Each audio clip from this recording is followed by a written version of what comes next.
Guys, we do not deserve R-Truth. He is one of the biggest gems and entertainers in the WWE today. And today I'm going to talk to you guys about the history of R-Truth. So let's go.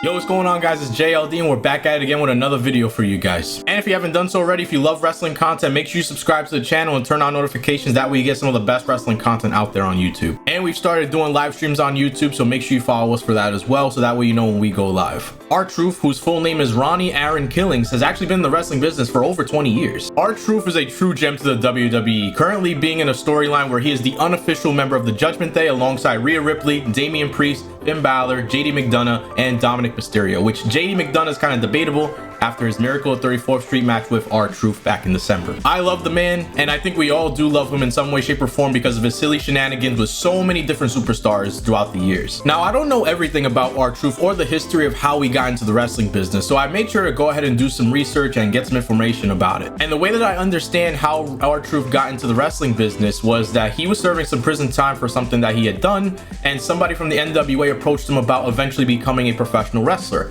However, R-Truth decided, no, I don't want to do this right now. I want to focus on my music career. But eventually, after I believe a year or so, then he decided to reach back out, and that's what got him into wrestling. This actually gave R-Truth the opportunity to work with WCW as well as the WWF and other wrestling promotions throughout his early years. After working with WCW as well as an early 90s show called Pro Wrestling Federation, R-Truth ended up working with the WWF, teaming up with Road Dogg in what would be sort of like a D-Generation X stable storyline, but he would tag team with Road Dogg for a few months. He would wrestle under the name K-Quick and would actually win the WWF Hardcore title at the time. I believe that's when it was 24/7 rules, so he was a two-time Hardcore champion and won it and lost it, I think, a night or two afterwards. But eventually in 2001, he was released by the WWF after 2 years working with them. Now, the first time I started watching R-Truth was actually when he was in TNA back in 2006, back when he was called Ron the Truth Killings. And at this point, he already became a well-established wrestler in the business, being a two-time NWA World Heavyweight Champion and the first African-American World Heavyweight Champion for the NWA title,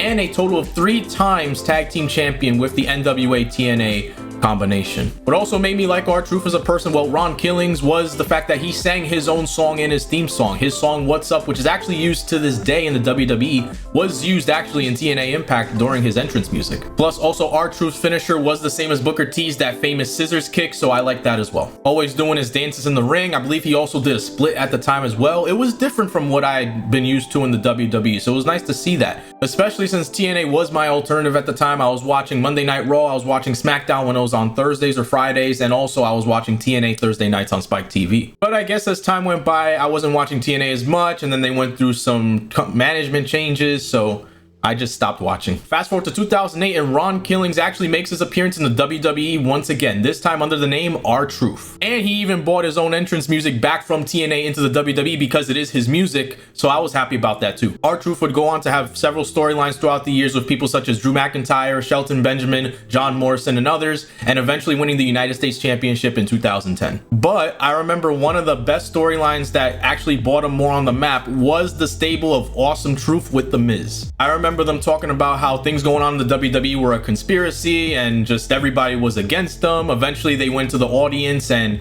messed with like a dad and his son, like actors and whatever, and it became what's called now Little Jimmy, and that became R-Truth's imaginary friend. It was such a funny time seeing R-Truth talk to nobody. They would even get the opportunity to tag team against John Cena and The Rock, so that was a big accomplishment for The Miz and R-Truth at the time. Now fast forward to the Authority storyline around 2015, 2016, and R-Truth would give us some of the best moments ever, making everybody laugh in the process, including that infamous moment where R-Truth comes out ready to fight at Money in the Bank, and Kane is just there on the other side and says, You're not even in the match! And I think that just set the stage for what R-Truth is today, and we absolutely are here for it. Other funny moments include the 2016 Royal Rumble where R-Truth came down and took out a ladder thinking that Roman Reigns' WWE title was at the top of the ladder. And even on an episode of Raw where he went up to The Miz, Dean Ambrose, Roman Reigns, and others and thought that he was in the championship tournament for the WWE title when the tournament was already happening, and then The Miz goes ahead and says, You're not even in the tournament. R-Truth would go on to do several other storylines and feuds, and then eventually eventually tag teaming with Kofi Kingston, where he would win the WWE tag team titles with him. And I low-key forgot about the Golden Truth, where him and Goldust were a thing for a little bit. Then around 2018, I stopped watching wrestling at that time, but from what I understand, the R-Truth and Carmella alliance was one of the best things ever. And I don't know, I just stopped watching wrestling for a little bit. I just wasn't into it, and I just moved on to other endeavors until coming back the following year. They would basically become the headliners for WWE's Mixed Match Challenge series that they would do. I think it was on YouTube or live on TV on one of the channels, but it would be a series of mixed tag team matches where R-Truth and Carmella would win most of them, I think. And then, as we all know, the 24/7 championship. R-Truth has held the 24/7 championship a total of 54 times, basically carrying the championship's legacy on his back single-handedly, and giving us some of the funniest moments and locations and pinfalls that you'll ever see. It was basically the Hardcore Championship, but the PG version. Even making Brock Lesnar break character because of his 24/7 European I-95, whatever he said, champion, the best thing ever for comedy. But eventually the 24/7 championship was discontinued, and R-Truth would go on to do several other appearances in NXT until he got injured, unfortunately. And this put him out of action from late 2022 up until late 2023 back at Survivor Series. So at Survivor Series 2023, one of the best returns of all time came back, and that was R-Truth returning and talking a pretty deadly, I think during a Chex Mix or something like that advertisement, Slim Jim, I don't know, I don't remember. But I remember once he came out, the first thing I said was, "Let's go!" I was so freaking happy.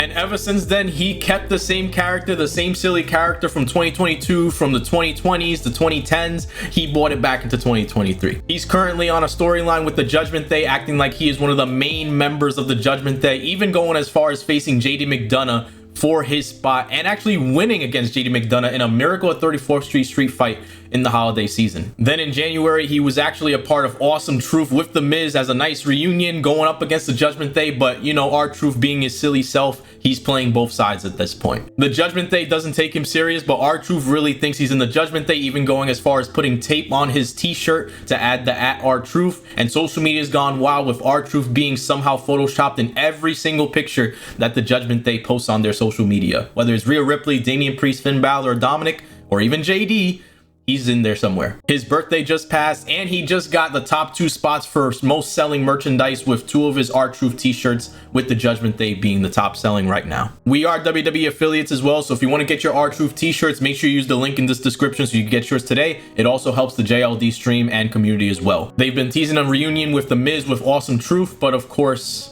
we'll see what happens with R-Truth, what he does. But I think it's safe to say that R-Truth is pretty over right now, and I'm highly looking forward to what he has to give us this 2024. He definitely needs a WWE Hall of Fame spot, whether it's 10 years from now, 5 years from now. If he decides to retire, he needs a Hall of Fame spot. And I wish nothing but the best for him and his life as he goes into the new year. And if you made it to the end of the video, guys, I appreciate you guys. Seriously, R-Truth is a gem with the WWE, and I'm very happy that he's back. Let me know what you guys think in the comments down below. And if you like this video, it would mean the world if you could like this video, subscribe to the channel, and turn on notifications for some of the best wrestling content out there here. And with that being said, guys, take care, and I'll see you guys in the next video. Peace out.